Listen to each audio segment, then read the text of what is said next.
But let me ask you, do you experience the I? This is the crucial question. Do you experience your ego? If you sit quietly, and do you feel I? Do you feel that? All of us, when we look into the mind, do we feel the ego? Yeah, we can say I. With confidence, we can say, yes, I. I am sitting. Do I feel that? Yep. I am listening. Yes. So the ego is something that is experienced. If it is experienced, it is the seen. And you are the seer of the ego. Do you see where I'm going with this? The ego is the seen, and you are the seer of the ego. Otherwise, it wouldn't be experienced. If it is experienced, it's an object just like this. Even the ego, even the I is an object. I don't mean this I mean the vertical I. Even that is an object. You are not the ego. You are not the ego. The ego shines in your light. We get identified with the ego and we think we are the ego, and the rest of it flows immediately. The ego is identified with the mind, and the ego is identified with the body, and then we think we are the body and mind. This is how the mechanism works. And the whole purpose of Vedanta is to slice this connection between you and the ego. The ego can continue working. The mind will continue working. Memories, everything, body and mind will be perfect, continue working. And yet you will know that I use the body and mind. I am shining in the body and mind, but I am not the body and mind. So the whole strategy of Vedanta is to slice the connection, cut the connection, the apparent connection between you, the witness self, and the ego. Look again at the first line of Shankaracharya's beautiful hymn. I am not the mind, I am not the intellect, I am not the memory, I am not the ego. Mano buddhi ahankara chittani naham. I am not the ego. Do you see how apparently contradictory it is? When you say I am not the ego, you know what you're saying? You're saying I am not I. The ego is the I. It says I am not the mind, I am not the intellect, I am not the memory, I am not the ego. I am not I. How could that be true? It's true because mind, memory, intellect, ego, they are all objects. They are all experienced. If they are experienced, the simple direct fact, I experience them. Hence, I cannot be those things. They are things. Just like this thing. Just like this thing. So now, how do I slice the connection between myself and the ego? Verse 8.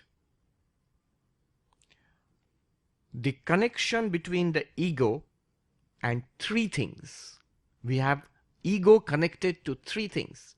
One is consciousness, pure consciousness itself, the real you. The other one is the reflected consciousness in the mind. The ego always shines in the reflected consciousness. When you think right now, I, don't you feel I am aware? All the time you feel. The moment you think I, it's an aware I. It's a conscious I. It's an I shining in awareness. So the second thing with which the ego is connected is this reflected consciousness. And the third thing which with this the consciousness is connected, the ego is connected, is the body. Immediately when you say I, automatically it comes, I am this. So the ego, mentally draw a picture, ego, I, is connected with three things. Reflected consciousness, body, pure consciousness. And how are these connections formed and how are they cut? What is our ultimate goal? To cut the connection between the I and the pure consciousness. So I is connected to reflected consciousness, to the body, and to pure consciousness. Let's explore these connections. What does it say? Sahajam karmajam bhranti janyam trividam. Trividam means three kinds of connections. Kramat means in sequence. The connection between the I, ego, and reflected consciousness is natural. Sahajam. It's like a mirror and your reflected face. Imagine your face, this face is the original consciousness. The mirror is the ego. When you put the mirror in front of the face, what happens in the mirror? There is a reflected face. Right? If you have a mirror in front of your face, there is a reflected face. And this reflected face and the mirror, what kind of relation do they have? This reflected face and the mirror, what kind of relation do they have? They have a natural relation. Moment there is a mirror, there will be a reflection. Right? Moment there is a mirror, there will naturally be a reflection. Your face will be reflected in the mirror. This mirror example is very good. Why? Because the ego functions as a mirror, the mind itself functions as a mirror, and consciousness is reflected in the mirror. You see, the interesting thing is, when you hold a mirror in front of yourself, what you see is the mirror and what you see is your reflected face. The original face is not seen. Correct? Your original face is not seen directly. What you see is a reflection. The mind functions in that way. The ego functions in that way. It reflects consciousness. So the awareness that we feel right now is like the reflected face. It's a reflected consciousness. We experience a reflected consciousness. We do not see ourselves as the original consciousness. That's what's happening. So the first relationship is between the ego, which functions as a mirror, and the reflected consciousness, which is natural to the mirror. Moment there is a mirror, there is reflected consciousness. The second connection. What's the connection between the ego and the body? I am this body, this feeling. What's the connection? Karmajam, born of karma. Because of our past karma, we have this body. Each body is produced by our past karma. We had many bodies earlier, we lived many lives earlier. We are in this life now because of our past karma. As long as that portion of our past karma keeps on giving results, this body will continue. As long as this body continues, the ego will be connected to this body. You can't do anything about it. And as long as the body continues, this ego will be connected to the body. And the idea is when the body dies, the subtle body, it transmigrates to other bodies, and then the ego will say, I am this body. This body is forgotten. It's burnt or cremated or buried or whatever. And then you say a new body, a baby is born, and you say, I am this. So the ego is always connected to the body by karma, by our past karma. We have two relations already. The ego is connected to consciousness naturally, one. Ego is connected to this body by past karma. These are not questions we are interested in.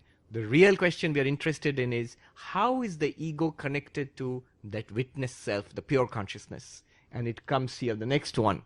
That's an absolutely stunning point it makes. Bhranti janyam. There is no connection at all between you and the ego. It's incredible what it says.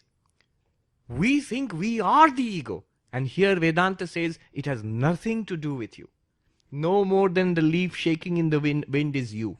It's something, it's an object. The ego is an object. Bhranti means error. The only connection between you and the ego is error.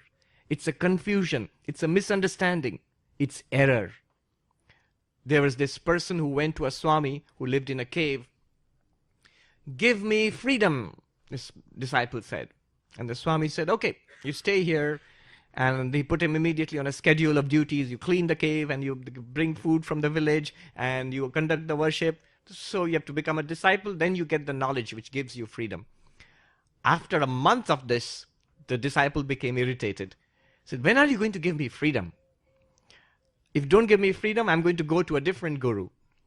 Then the Swami thought, oh, I'm going to lose this disciple. So let me give him freedom. Come tomorrow early in the morning, take a bath, fast, come with a pure mind, come in the morning, I'll give you freedom. So this disciple is excited at last.